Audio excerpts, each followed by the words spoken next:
નમસ્કાર મિત્રો, એજ્યુકેશન બ્લોગમાં આપનું હાર્દિક સ્વાગત છે। આજનો આપણો વિષય છે ક્ષમતા આધારિત શિક્ષણ શું છે એ જાણીએ આપણે।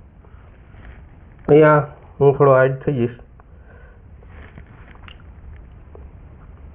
ખાસ કરીને ક્ષમતા આધારિત શિક્ષણ વિશે આપણે આજે ચર્ચા કરવાની છે ને અંગે માહિતી લેવાની છે। એમાં આધુનિક શૈક્ષણિક ફિલસૂફીની વાત છે। અત્યારના વર્તમાન સમયમાં કેવું શિક્ષણ હોવું જોઈએ અથવા તો બાળક માટે શું વિચારી શકાય, આ વિષય ઉપર આપણે આજે જોવાનું છે, એ અંગેની માહિતી મેળવવાની છે। તો યોગ્યતા આધારિત શિક્ષણમાં નિપુણતાથી શીખો, હેતુ સાથે વિકાસ કરો, એટલે એમાં કૌશલ્ય લક્ષી શિક્ષણની વાત છે। કોઈપણ શિક્ષણ હેતુ સાથે લેવાની વાત છે અને જે તે વ્યક્તિનો વિકાસની વાત છે। તો અહીંયા CBE શું છે? CBE એટલે કોમ્પિટન્સી બેઝડ એજ્યુકેશન, એટલે યોગ્યતા આધારિત શિક્ષણ વિદ્યાર્થીઓ વાસ્તવિક જીવનની પરિસ્થિતિઓમાં આત્મવિશ્વાસ સાથે શું જાણે છે, શું કરી શકે છે અને શું દર્શાવી શકે છે એના ઉપર ધ્યાન કેન્દ્રિત કરવાની વાત છે। તો આને CBE કહેવાય કે બાળકમાં શું છે, એની અંદર જે કાંઈ પડ્યું છે એ પોતે કરી શકે છે અથવા તો એ પ્રદર્શન કરી શકે, દર્શાવી શકે છે। તો આ અંગેની વાત છે એ CBEમાં કરવામાં આવી છે। એટલે સૌપ્રથમ શીખો, સમજો, અમલ કરો અને જીવનમાં સફળતા મેળવો। તો અહીંયા CBEના મુખ્ય 6 સિદ્ધાંતો છે। એ 6 સિદ્ધાંતોની આપણે ચર્ચા કરીએ। પહેલો સિદ્ધાંત એવો છે કે પ્રગતિ પહેલાં નિપુણતા, એટલે કે વિદ્યાર્થીઓને આગળ વધતા પહેલાં સમજણ સાબિત કરવી જોઈએ, એટલે નિપુણતા આધારિત પ્રગતિની વાત છે। તો કોઈપણ શાળાની અંદર, કોઈપણ ક્ષેત્રની અંદર જ્યારે શિક્ષણ લેતો હોય વિદ્યાર્થી, ત્યારે એની સમજણ શું છે એ અંગેનો અભ્યાસક્રમ છે બાળક સમક્ષ મૂકવો જોઈએ અને પછી પ્રગતિની વાત થાય। તો પ્રગતિ પહેલાં એની નિપુણતા, એની કુશળતા ખાસ કરીને ચેક કરવી જોઈએ અને પછી એનો અભ્યાસક્રમ એ પ્રમાણે એને આપવો જોઈએ, શિક્ષણ એ પ્રમાણે આપવું જોઈએ અને તો એ પ્રગતિ કરી શકે। એટલે પહેલો સિદ્ધાંત આ છે, પ્રગતિ પહેલાં નિપુણતા। બીજો છે લવચિક શીખવાની ગતિ। લવચિક શીખવાની ગતિ એટલે શીખનારાઓ અલગ હોય, ગતિ અલગ હોય અને બધા સફળ થઈ શકે। ખાસ કરીને ઘણી વખત વર્ગખંડની અંદર 50નો વર્ગખંડ હોય કે 25નો વર્ગખંડ હોય તો બધા બાળકોને એકી સાથે આપી દેવાની વાત છે। તો કોઈ પણ બાળકને એકી સાથે આપી દે તો એમ ચાલતું નથી, કારણ કે દરેક વર્ગની અંદર, દરેક ક્ષેત્રની અંદર 3 પ્રકારના બાળકો હોય છે, 3 ટાઈપ્સ ઓફ ચિલ્ડ્રન। એમાં સ્લો લર્નર હોય, મીડિયમ લર્નર હોય અને ફાસ્ટ લર્નર હોય। તો આ 3 પ્રકારમાં ફાસ્ટ લર્નર છે એ એકદમ ભાગશે, મીડિયમ લર્નર છે એ ધીમો ભાગશે અને સ્લો લર્નર છે એની શીખવાની ગતિ સાવ ધીમી હશે। એટલે આ ત્રણેયને ધ્યાનમાં રાખીને એક ફ્લેક્સિબલ શીખવાની ગતિ નક્કી થાય એવો અભ્યાસક્રમ આપવાની વાત છે અને તો જ બાળક છે એ ગતિ કરી શકે। ત્રીજો સિદ્ધાંત છે સ્પષ્ટ શિક્ષણ અને પછી પરિણામો મેળવવાની વાત છે। એટલે બાળક જે છે, વિદ્યાર્થી જે છે એ પોતે એક અમુક ધ્યેય નક્કી કરી શકે, એની અપેક્ષા વ્યક્ત કરી શકે અથવા અપેક્ષા મુજબનું શિક્ષણ લઈ શકે, વિષય રાખી શકે અને પછી માર્ગ જાણે કે કોઈ મેથ્સનો પારંગત હોય, કોઈ SS માં પારંગત હોય, કોઈ સંસ્કૃતમાં હોય, તો જુદા જુદા વિષયોમાં પારંગત હોય, સ્પોર્ટ્સમાં પારંગત હોય।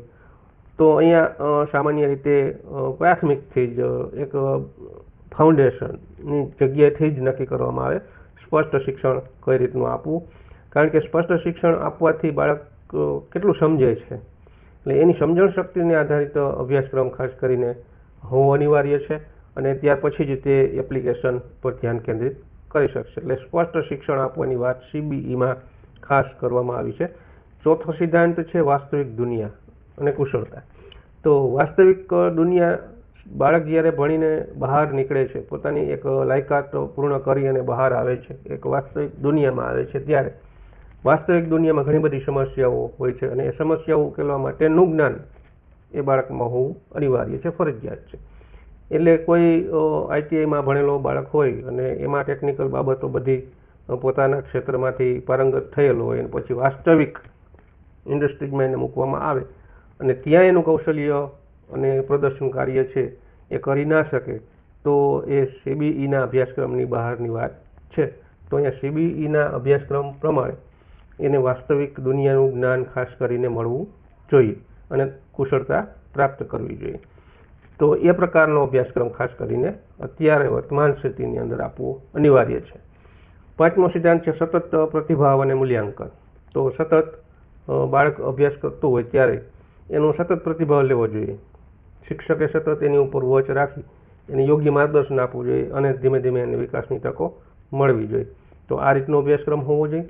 અને 6થું છે વિદ્યાર્થી માલિક, એટલે કે સેન્ટરમાં વિદ્યાર્થી હોવો જોઈએ, નહીં કે શિક્ષક કે શાળા.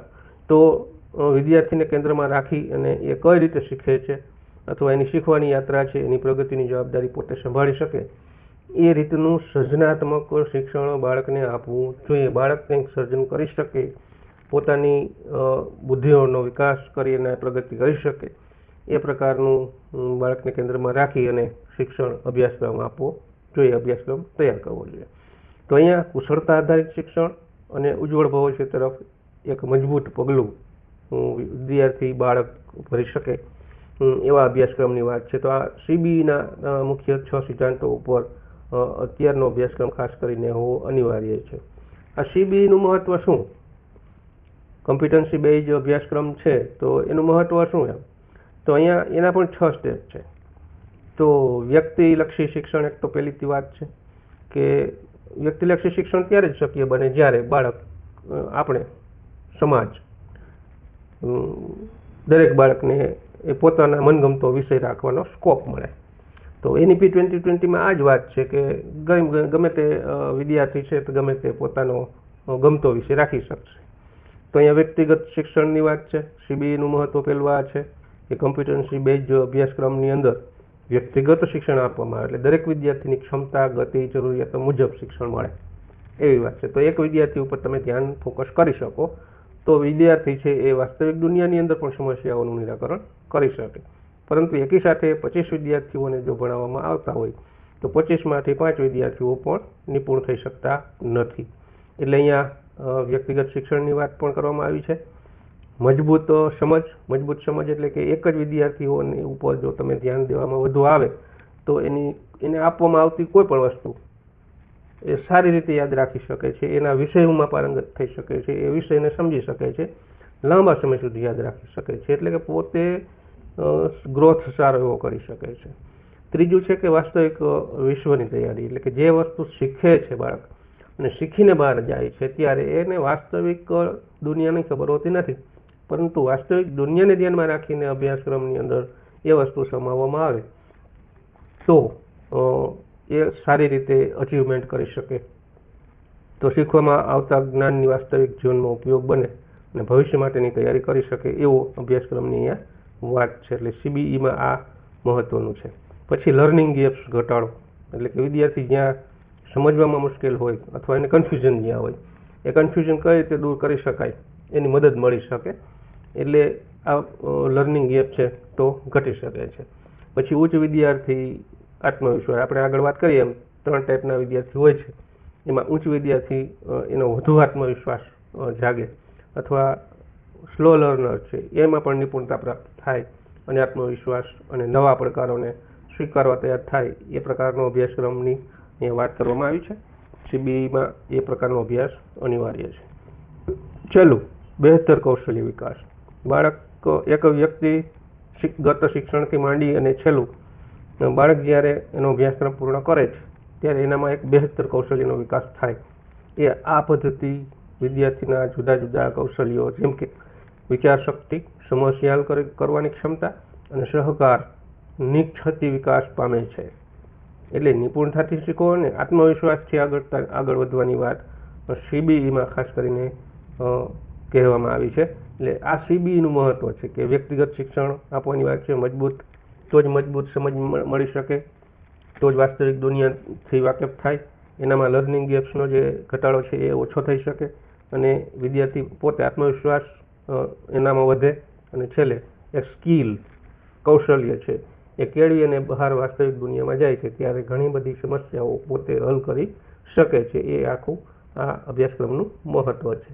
ઉદાહરણો આપણે જોઈએ તો શાળાની અંદર કે કોલેજમાં કે કોઈ પણ ફેક્ટરમાં જ્યારે આ શિક્ષણનું અમલીકરણ થતું હોય ત્યારે એમાં એને શું આપવું જોઈએ? ઉદાહરણો આપ્યા છે અહીંયા કાર્યમાં ઉદાહરણો, તો એના કાર્યને લગતા ઉદાહરણોમાં પ્રોજેક્ટ્સ આપવા જોઈએ। એટલે કે કોઈ પણ વિષય આપણે શીખવીએ છીએ ત્યારે એનો પ્રોજેક્ટ્સ એટલે કે કોઈ પણ ક્ષેત્રમાં જઈ અને પોતે વાસ્તવિક સમસ્યાનો હલ કરે એવું કાર્ય આપવું જોઈએ। એટલે પ્રોજેક્ટ્સ આપવા જોઈએ।